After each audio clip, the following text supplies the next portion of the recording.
funny story. So, I came home from church today, watched Welcome to the Ballroom, and filmed the review video for episode 5. Because when I went to the website that I go to GoGo Anime. That's the website that I watch anime on. It said that, welcome to the ballroom, and then like the last episode that came out was episode 5. So I'm like, okay, cool. I thought that was the episode for this week. No, they released 2 episodes this week. What the fuck? And so like I didn't realize until I went to go watch the review from Chibi Reviews, because I don't watch the reviews their creators have made until after I make my reviews, so that way I don't like possibly like bring up points that they brought up, and if I do, it's on accident because I haven't watched the review yet. Anyway, and then I can have like an unbiased opinion, like I don't have other people's like theories and stuff in my head and like, oh well, that makes sense. Like I can have my own thoughts and opinions on the episode. And like when Koitsu Uso episode 3 came out, and I think I was like the only one who thought, oh, maybe the guy was like, it was an indirect kiss, and he wanted to kiss the Misaki. Is her name Misaki? Her name is Misaki. But those of you who have seen my review for Koitsu Uso episode 3, where I was all fangirling and stuff, like you know what I'm talking about. Anyway, I went to go watch his review of this week's episode, and it said episode 4. Well, when I started it, it was like I didn't know what he was talking about. I was like, wait, I haven't seen this yet. Stop the review. Let me go watch this episode because I don't want to hear spoilers. So I went to go watch the episode after I did the review for episode 5. So that review is up right now, except I have it privated. After I upload this review for episode 4, then I will unprivate it. But keep in mind that some of the things that I bring up in episode 5 will be addressed in this episode because I did not have all the information, obviously. With that, let's start the review. So this episode starts out and they're still at the competition, which I thought was a bit odd, but like it's like one of those things where you watch it and you're just like, oh, they just moved on to a different day, right? But whatever. So it's right after hyoda has that scene where he grabs the MC and says, give it back, right? Okay, so then he goes, the blonde hair guy is like, or he's like cheerful that they're gonna get disqualified or whatever, but they didn't. They still like went on to the next round, and the MC is all like worried because he thinks hyoda is mad at him, which he kind of is. He was like glaring daggers at this point. If looks could kill,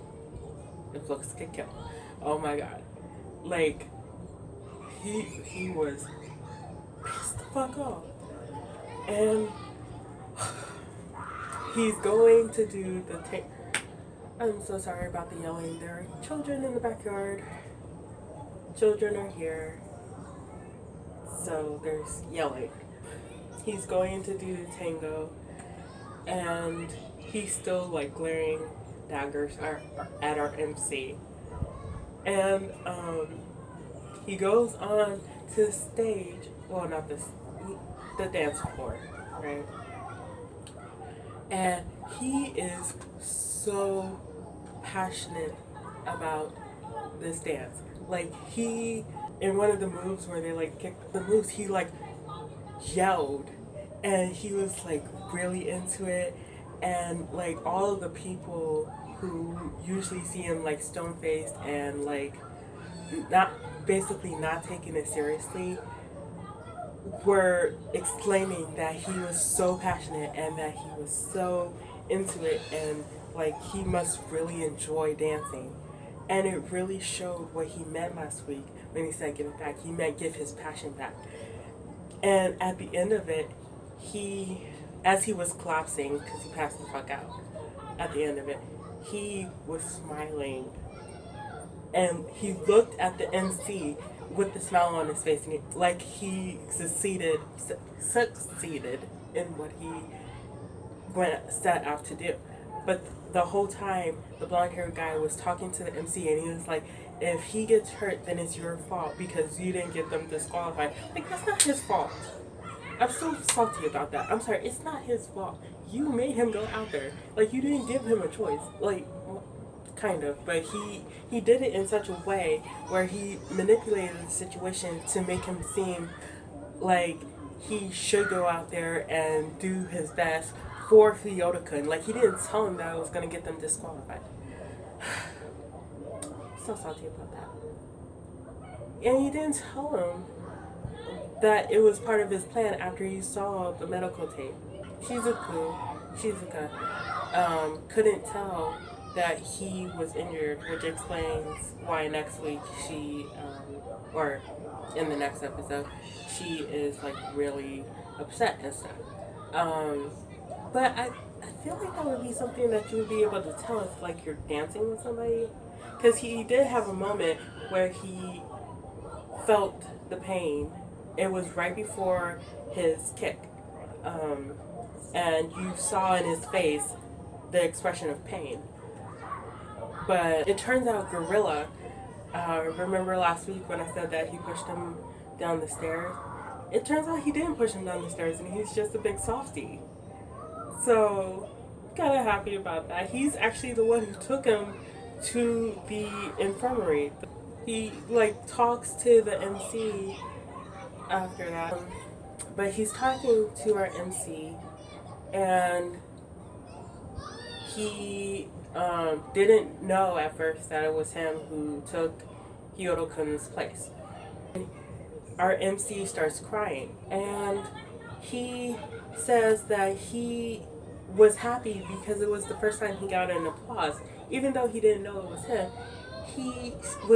it still made him happy, and he wants to experience that again. Oh, such a great episode. And they had gone to Hyoda-kun's room at the hospital because he passed the fuck out. They took him to the hospital. Turns out his leg was like even worse. But he wasn't there. And then when the MC goes home, he finds that Hyoda-kun is at his house narrating the sumo wrestling match for his grandmother. Which just brings me back to last week when his grandmother was like, I can imagine a naked sumo wrestler. It was so funny because he's just like, don't make our guests narrate for you.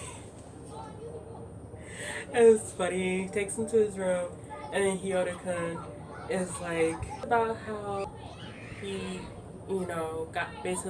got his passion back, and that he needed the MC to hurry and catch up so that they could compete against each other. And the MC agrees, and he's like, yes, I will, do my best to compete and get better. Then the MC takes Hyoda-kun to the train station. And right before he gets on the train, he turns back and says to the MC, take care of Shizuku for me. And then gets on the train, but then it turns out that he got on the wrong train. He got on the train going in the opposite direction of what he needed. And then it goes into the next day. They're at the dance studio, and the MC is still wondering what Hyoda-kun meant by take care of Shizuku.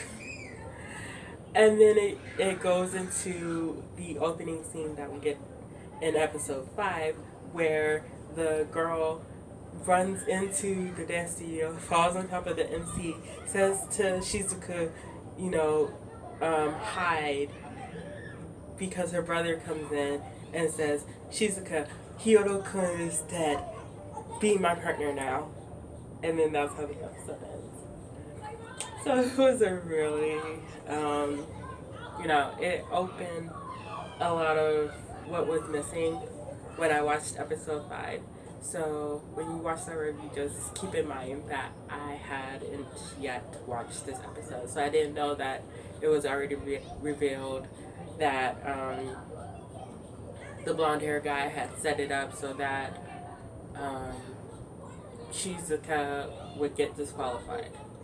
And I didn't know, all the stuff that happened in this episode. But I'm glad that I filled in some of the gaps, and it wasn't like a huge leap, which does happen sometimes. And then they do flashbacks and stuff like that. Catch me tomorrow as I review Koi to Uso.